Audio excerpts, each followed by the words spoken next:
अस्सलाम वालेकुम dear students, welcome to YouTube channel physics by AR।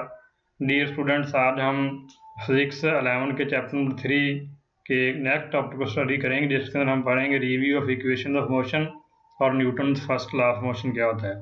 तो आइए आज का लेक्चर स्टार्ट करते हैं। सबसे पहले आप देखें, फिगर के अंदर आपको एक टेबल दिखाया जा रहा है। इसके ऊपर एक ऑब्जेक्ट है। ये ऑब्जेक्ट इसके ऊपर उस वक्त तक रेस्ट की हालत में रहेगा जब तक इस पर कोई फोर्स एक्ट अपॉन नहीं होती, और जब किसी ऑब्जेक्ट के ऊपर फोर्स एक्ट अपॉन होती है तो उसके अंदर एक्सेलरेशन पैदा करती है। आज का जो हमारा टॉपिक है वो इसी हवाले से है कि हम उसकी इक्वेशन जो है वो ड्राइव करना चाहते हैं, जो ऑब्जेक्ट जो है यूनिफॉर्म एक्सेलरेशन के साथ मूव कर रहा हो।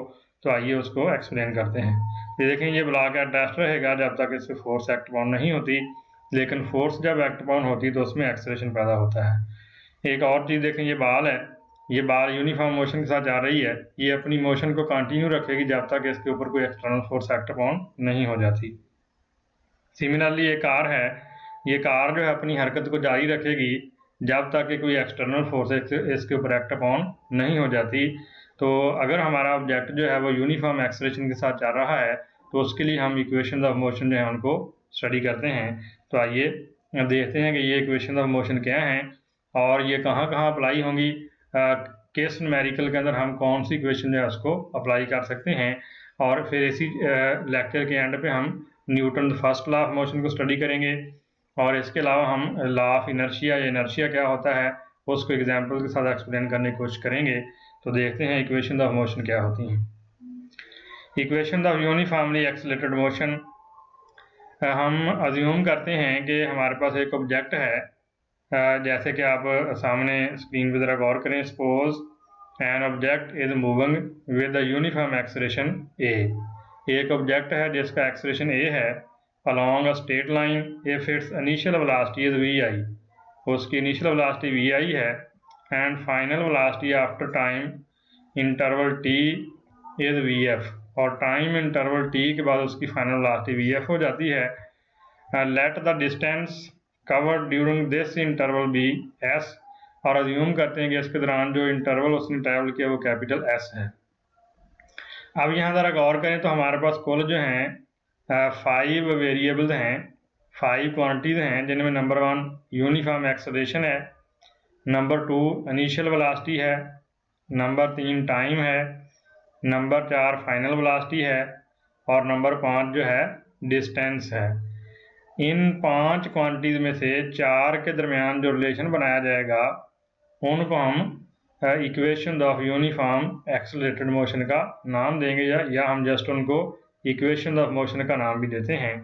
तो उसमें देखते हैं जी साहब, for one dimensional motion with constant acceleration. अब जो बार बार टर्म यहाँ रिवाइज हो रही है वो कांस्टेंट एक्सेलरेशन है या यूनिफॉर्म एक्सेलरेशन है। तो उसमें फर्स्ट इक्वेशन को हम लिखते हैं Vf equals Vi plus AT, यानी जो फाइनल वेलोसिटी है वो इक्वल होगी initial velocity plus product of acceleration and time. यहाँ ये बात याद रखनी कि ए और टी का जो प्रोडक्ट है उसकी डायमेंशन या यूनिट वही होंगे जो वेलोसिटी वाले हैं। सेकंड इक्वेशन है S is equal to VIT plus 1/2 AT square. इसमें हमारे पास जो प्रोडक्ट VIT आ रहा है या AT स्क्वायर जो आएगा, इनकी डायमेंशन या यूनिट भी वही होंगे जो डिस्टेंस वाले हैं। और थर्ड इक्वेशन है VF स्क्वायर इक्वल है VI square plus 2AS।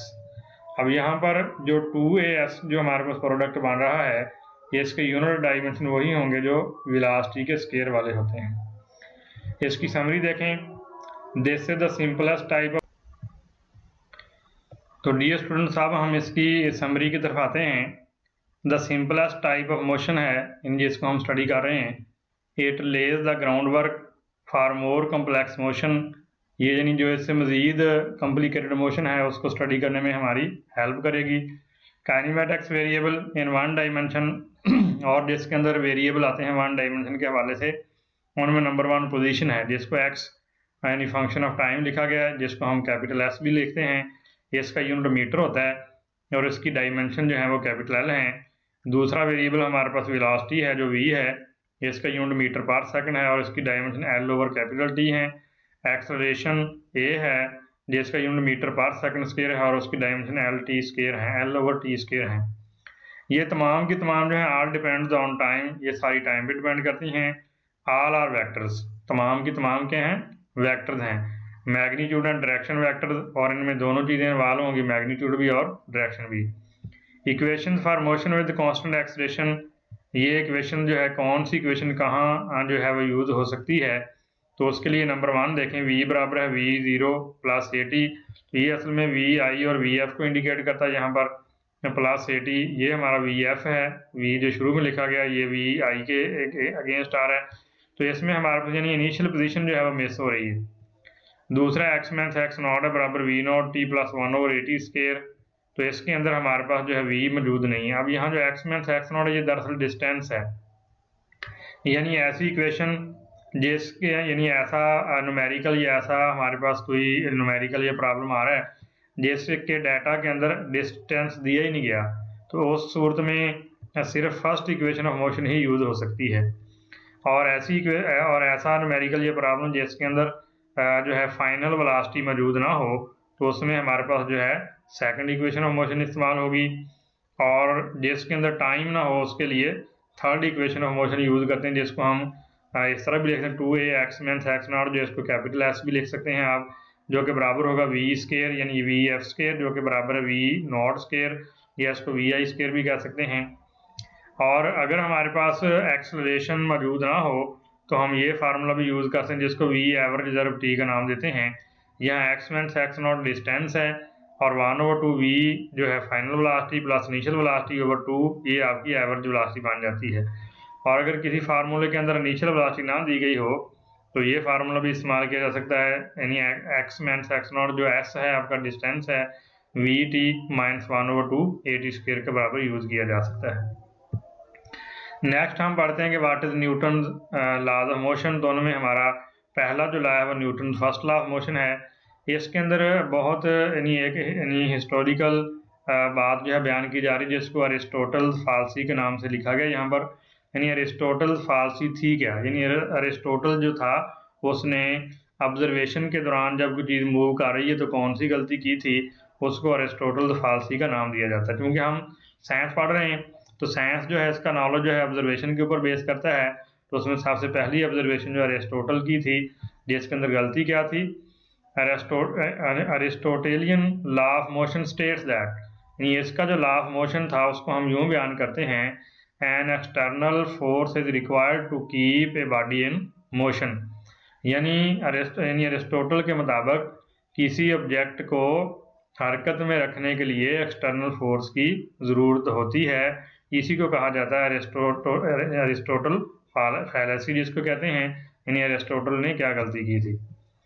It was proved wrong by Galileo and Isaac Newton, और ये बात जो ऊपर बयान की गई कि an external force is required to keep a body in motion, इसको किसने गलत साबित किया, गलीली ने और आइजक न्यूटन ने। तो उसके लिए यहाँ पर एक एक्टिविटी दी जा रही है जिसके साथ इसको एक्सप्लेन किया है। गलीलियोज ऑब्जर्वेशन क्या थी, ये आपके सामने दो यानी इंक्लाइंड प्लेन दिखाई गई हैं।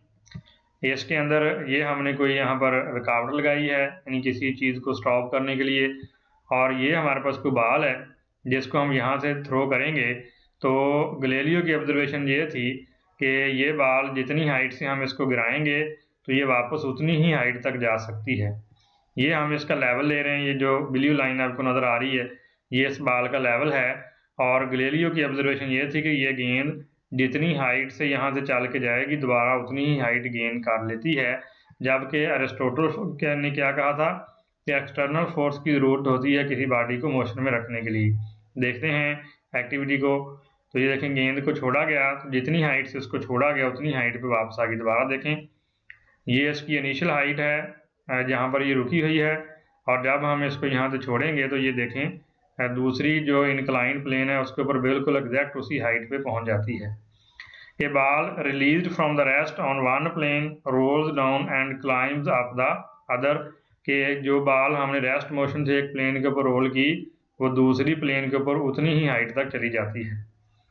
इन द एब्सेंस ऑफ फ्रिक्शन, अगर फ्रिक्शन ना हो, the heights of the ball on both the plane are the same. ये आइडियल कंडीशन की बात है जो गलीलियो ने ऑब्जर्व की। In practical situation, the height on the second plane is always a little less but never greater. जो अमली situation है, यानी अमली तौर पे जो हम चीज़ ऑब्जर्व करते हैं वो यूँ होता है कि ये हाइट जो है थोड़ी सी कम तो हो सकती है, लेकिन इससे कभी भी ज़्यादा पॉसिबल नहीं है। ये जस्ट उस वक्त ही पॉसिबल होता है जब आइडियल सिचुएशन हो, लेकिन ये हाइट कम होने की वजह जो है वो फ्रिक्शन कंसिडर की जाती है। अब आपके सामने एक और एक्टिविटी दिखाई जा रही है, इसके अंदर ये बात बताई जा रही है कि अगर हमारे पास यहाँ पर यानी इस पोजीशन पर एक गेंद जो छोड़ी जाए तो उसी ही पोजीशन तक वापस चली जाती है, यानी अगर इस पोजीशन से गेंद को छोड़ रहे हैं तो देखें दोबारा उतनी ही हाइट जो है गेन कर रही है। केस नंबर 2 में देखें हमने क्या किया कि ये डिस्टेंस थोड़ा सा ज़्यादा कर दिया पहले से। अब सिचुएशन देखें, हाइट दोबारा फिर गेंद का डिस्टेंस ज़्यादा करने पर दोबारा भी वो जितनी हाइट से चल रही है उतनी हाइट को ही गेन कर रही है।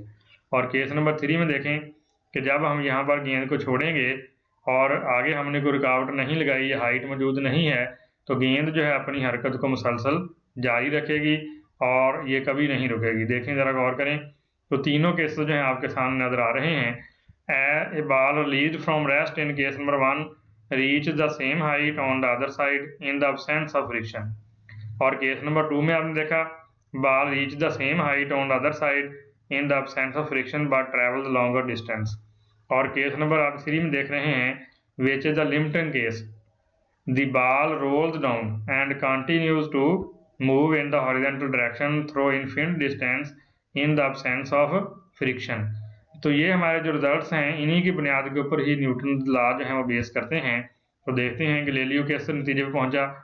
Galileo arrived at a new insight that the state of rest and the state of uniform linear motion are equivalent.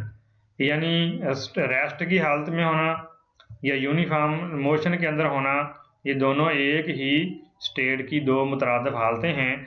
इन दोनों सूरतों में किसी किस्म की कोई फोर्स की ज़रूरत नहीं है। If both the cases there is no net force acting on the body, दोनों सूरतों में बॉडी के ऊपर कोई फोर्स एक्ट अपॉन नहीं हो रही। Therefore there is no need to apply an external force to keep a body in the uniform motion. और यही वो अरिस्टोटल फालसी थी कि यानी जो उसने बयान दिया था कि किसी बॉडी को मोशन में रखने के लिए फोर्स की ज़रूरत होती है। और ये हमारी पिछली जो ऑब्जर्वेशन है उनसे ये बात साबित होगी कि मोशन में रखने के लिए फोर्स का होना ज़रूरी नहीं है। यानी रेस्ट और मोशन जो है यूनिफॉर्म मोशन दोनों इक्विवेलेंट स्टेट का नाम दिया गया इनको। We need to apply external force only to encounter the frictional force और any other force so that the force sum up to zero net external force. हमें फोर्स लगाने की ज़रूरत सिर्फ उस वक्त पेश आती है जब हमने फ्रिक्शनल फोर्सेज के ऊपर काबू पाना है, ताकि दोनों फोर्सेज का जो सम है वो नेट फोर्स जो है वो ज़ीरो हो जाए। To summarise, if the net external force है ज़ीरो, बस नतीजा ये निकला कि अगर नेट एक्सटर्नल फोर्स ज़ीरो है, a body continues to remain at rest and a body in uniform motion continues to move with uniform velocity. बस ये सारे की समरी ये निकली कि अगर हम किसी ऑब्जेक्ट के ऊपर लगने वाली नेट एक्सटर्नल फोर्स ज़ीरो हो जाए तो जो बॉडी जो है रेस्ट की हालत में है तो अपनी रेस्ट की हालत को मेंटेन रखेगा, और अगर वो मूव कर रहा है तो यूनिफॉर्म मोशन के साथ अपनी इस वेलोसिटी के साथ अपनी इस हरकत को जारी रखेगा। इस प्रॉपर्टी को हम किसने क्या नाम दिया, this property of the body is called inertia.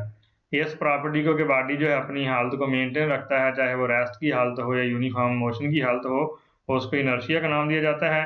और inertia mean resistance to change, या दूसरे लफ्ज़ों में ये वो मज़ाहमत है, वो रुकावट है जो चेंज की मुखालफत करती है।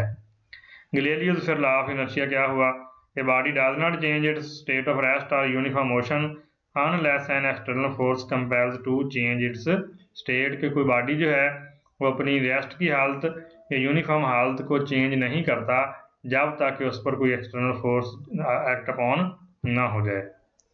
अब देखते हैं हम न्यूटन फर्स्ट लॉ क्या था। तो यही every body continues to be in its state of rest और of uniform motion in a straight line unless and until compelled by an external force to change its state of rest or of uniform motion।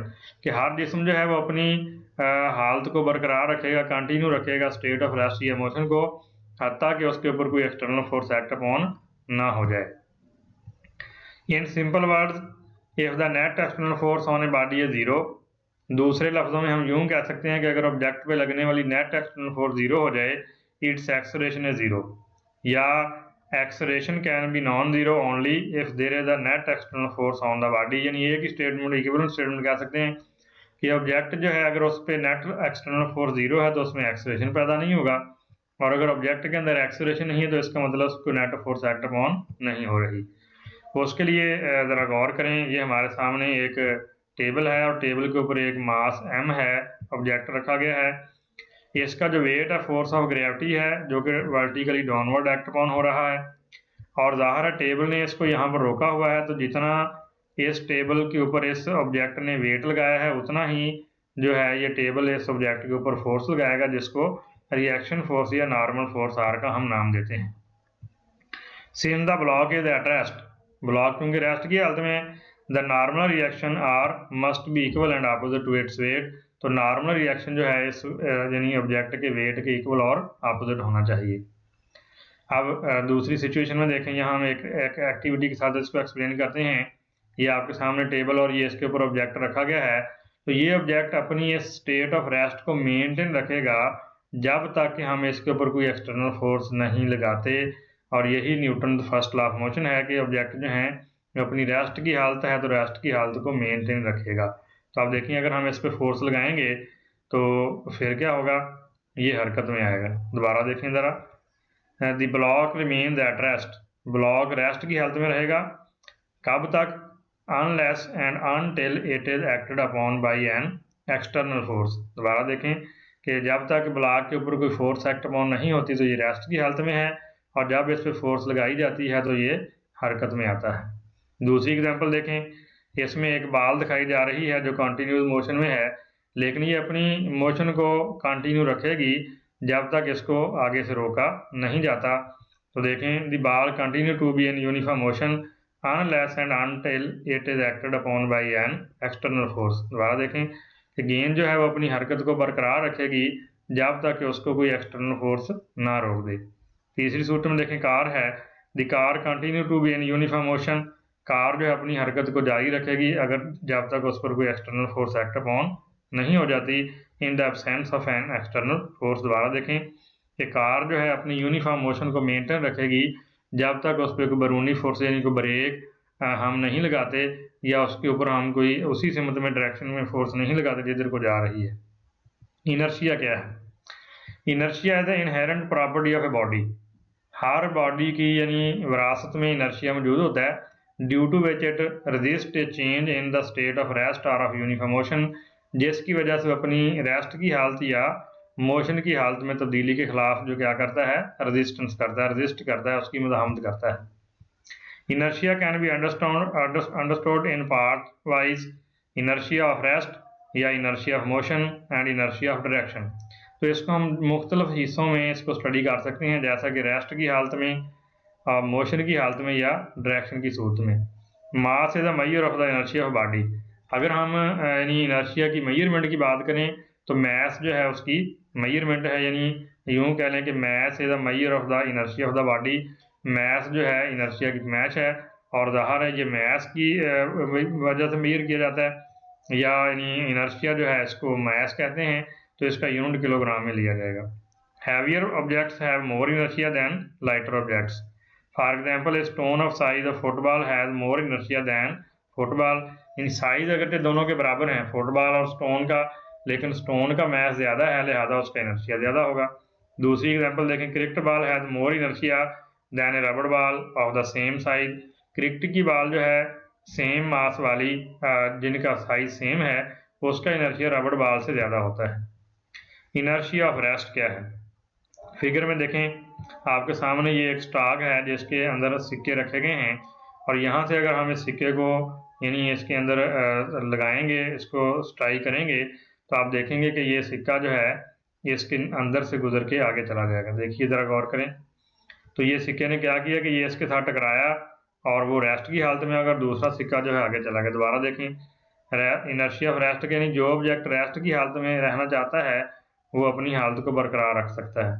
तो ये क्या हुआ, दोबारा देखें कि एक जो है हमने सिक्का जो है उसको इंसर्ट किया दूसरे सिक्के के ऊपर, दोबारा देखें यहाँ पर तो ये हमारे पास सिक्का जो इसके ऊपर जाकर लगेगा तो ये आगे मूव कर जाएगा, और बाकी जो ऊपर आप देख रहे हैं जितने भी सिक्के हैं उन्होंने अपनी हालत को चेंज नहीं किया, वो रेस्ट की हालत में तो रेस्ट में ही रहेंगे। ज़रा गौर से देखें। ऐसे ही ये हमारे पास एक और गिलास है, गिलास के ऊपर हमने ये गिलास हमारे पास है, गिलास के ऊपर हमने एक पेपर रखा हुआ है, और पेपर के ऊपर अगर हम एक सिक्का रख दें और इधर से हम इसको यानी फोर्स लगाएं तो आप देखेंगे कि ये जो कार्ड है ये गिलास के ऊपर से आगे मूव कर जाएगा, लेकिन जो इसके ऊपर सिक्का है इसका मैच चूँकि ज़्यादा है तो ये अपनी रेस्ट की हालत को बरकरार रखेगा। देखिए ज़रा गौर करें, तो ये देखें, दोबारा देखें ज़रा कि जैसे ही कार्ड के ऊपर फोर्स लगाई जाती है तो कार्ड जो है वो आगे मूव कर जाता है, लेकिन जो सिक्का है वो गिलास के अंदर गिर गया क्योंकि उसने अपनी रेस्ट की हालत को बरकरार रखा है। दोबारा देख लें कि ये कार्ड जो है जब इसको ठोकर लगाई गई तो कार्ड जो है वो आगे चला गया, लेकिन जो सिक्का है वो गिलास के अंदर गिर गया क्योंकि उसने अपनी रेस्ट की हालत को मेंटेन रखा है। Similarly example of inertia of rest की देखें, एक मिसाल दी जा रही, पैसेंजर इन ए बस jerks backward when the bus starts suddenly, यानी जो मुसाफिर होते हैं बस के अंदर वो बैकवर्ड उनको एक झटका लगता है जब बस जल्दी तेज़ी से चलती है आगे की तरफ, because the passenger tends to be in the inertia of rest whereas the bus is moved away forcefully, क्योंकि बस आगे को चली गई और जितने भी मुसाफिर हैं उनको पीछे की तरफ झटका लगा, तो ये इनर्शिया ऑफ रेस्ट की एग्जांपल है।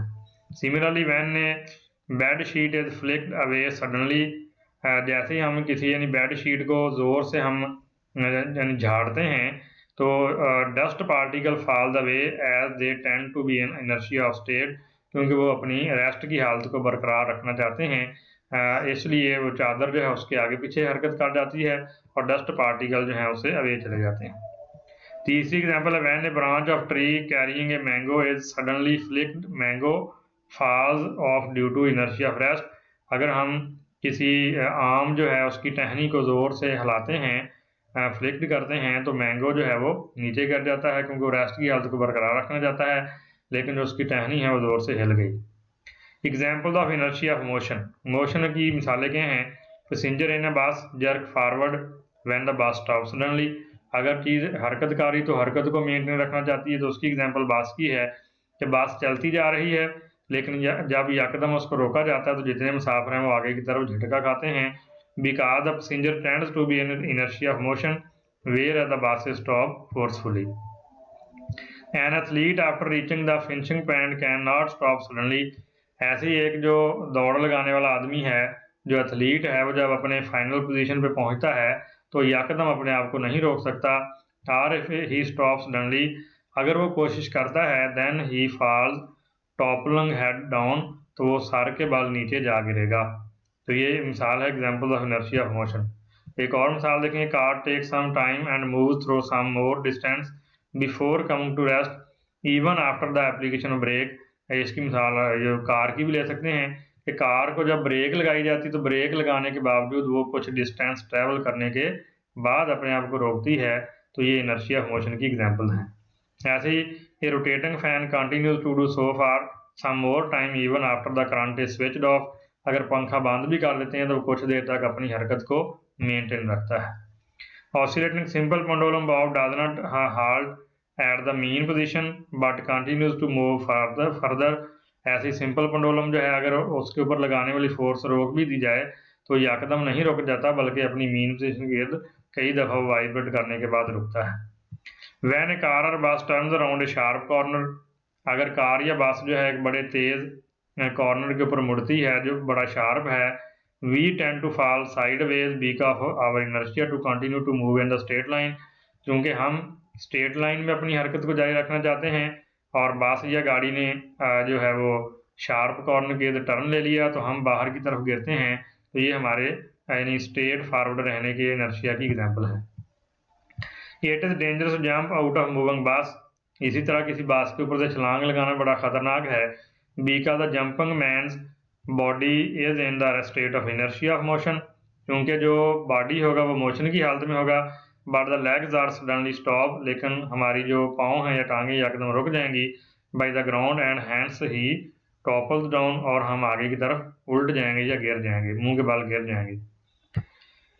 डियर स्टूडेंट्स, आज का हमारा जो लेक्चर था ये ख़त्म हुआ। अगर आपको मेरा लेक्चर पसंद आया तो इसको मेरे चैनल को सब्सक्राइब कर लें, ताकि इसी तरह आने वाली नेक्स्ट वीडियो जो है उसका लिंक आप तक पहुंच सके। अस्सलाम वालेकुम व रहमतुल्लाह।